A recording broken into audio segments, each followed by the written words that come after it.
اب آپ آ جائیں دیوبند اور اہل حدیث کے مشترکہ بابا جی، اور ان بابا جی نے جو کام ڈالا ہوا ہے نا، وہ تو بریلوی پچھلے 100 سال سے رو رہے ہیں کہ اسماعیل دہلوی نے جو کتاب لکھی تقویت الایمان، شاہ اسماعیل دہلوی نے، اس کو تو وہ نام بھی بگاڑتے ہیں، وہ کہتے ہیں یہ تقویت الایمان نہیں، تفویت الایمان ہے، ایمان کی موت، وہ قاف کو فا بنا دیتے ہیں۔ وہ جو تفویت الایمان ہے، جو دیوبند اور بریلویوں کے، دیوبند اور اہل حدیث کے درس نظامی کے نصاب میں پڑھائی جاتی ہے۔ دارالاسلام پبلیکیشن اہل حدیث کا سب سے بڑا ادارہ ہے، جنہوں نے یہ حدیث کی کتابیں چھاپی ہیں، انہوں نے باقاعدہ تقویت الایمان پرنٹ کی بھی ہے، اس کے اوپر لکھا ہوا ہے درسی، جو مدارس میں پڑھائی جاتی ہے ایز اے ٹیکسٹ بک۔ اس میں سیم گستاخانہ لفظ صرف نبی علیہ السلام کے لیے نہیں، تمام فرشتوں کے لیے، تمام انبیاء کے لیے استعمال کیا ہوا ہے، وَلِعَوْذُ بِاللَّهِ تعالی۔ تو اور یہ بریلوی ابھی تک رونا رو رہے ہیں اس کا، وہ کہتے ہیں دیکھیں جی انہوں نے کیا کر دیا، کتابیں ابھی تک چھاپ رہے ہیں۔ سر یہ آپ بھی ذرا سلام رضا میں سے نکالیں نا، وہ پھر آپ کو پتہ چلے گا کہ بابے کتنے پیارے ہوتے ہیں لوگوں کو۔ تو اس دارالاسلام پبلیکیشن نے بھی ہے چھاپی ہے، دیوبند نے بھی چھاپی ہے، مرکز علم و ادب آرام بازار کراچی والوں نے بھی، آپ کو عام مارکیٹ سے مل جائے گی، ہم جے پی جیز بھی ایڈ کر دیں گے۔ توحید کی آڑ میں انہوں نے توہین کی ہے۔ بھائی اللہ تعالیٰ کی توحید بیان کرنے کا یہ مطلب نہیں کہ آپ انبیاء کی توہین شروع کر دیں۔ انبیاء تو حزب اللہ ہیں، وہ تو خود اللہ کی جماعت ہیں، اولیاء اللہ تو اللہ کی جماعت ہیں، ان کو آپ نگیٹ نہیں کر سکتے۔ اولیاء اللہ انڈیا پاکستان کے بنائے ہوئے نہیں، جو واقعی اولیاء اللہ ہیں، صحابہ کرام، اہل بیت اور انبیاء کرام علیہ السلام سب سے بڑھ کر، اور فرشتے۔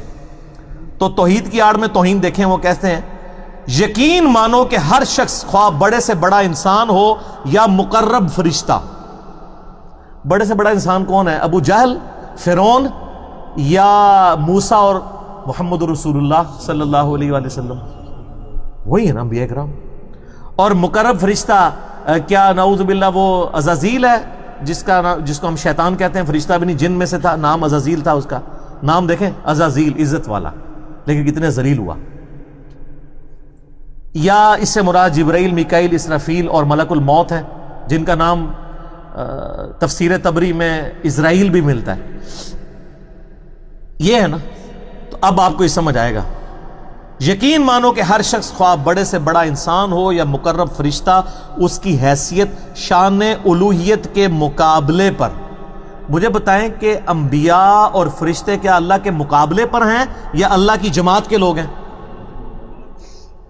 عیسیٰ ابن مریم کو اگر عیسائیوں نے اللہ کے مقابلے پہ کھڑا کیا ہے تو حضرت عیسیٰ ابن مریم اللہ کے مقابلے پر تو نہیں ہے۔ حضرت عیسیٰ کی تو توہین نہیں ہو سکتی، وہ تو قرآن میں وجیہا فی الدنیا والآخرہ ہے۔ اللہ کی شان یعنی شان الوہیت کے مقابلے پر ایک چمار کی حیثیت سے زیادہ ذلیل ہے۔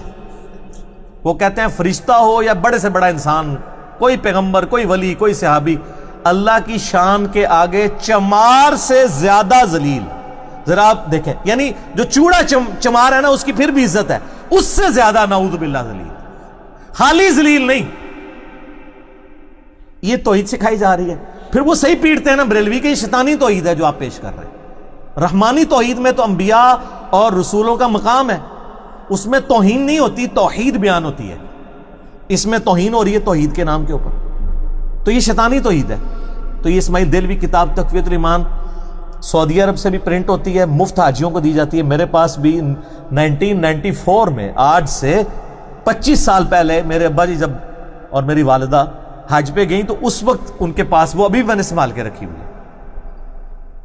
اور وہ منحوس کتاب بھی اس چیز کا سبب بنی کہ مجھے کتاب و سنت کے منہج پہ آنے میں بڑا ٹائم لگا۔ میں نے کہا یہ تو مطلب گستاخ ہیں یہ، لہذا جو بھی توحید کی بات کرے تو اس کو ہم نے گستاخ سمجھ لیا ہوا کہ یہ چونکہ توحید کی بات اس لیے کہ چاہے وہ صحیح بھی کر رہا ہو، ظاہر ہے وہ پھر ایک ریونج کریٹ ہو جاتا ہے، نیگیٹو سائیکالوجی ڈیولپ ہو جاتی ہے، یہ نیچرل چیز ہے۔ تو یہ دیکھ لیں، اور یہ درس نظامی میں یہ پڑھ کے علماء پھر جو نکلیں گے نا، تو پھر وہ کون سی توحید بیان کریں گے؟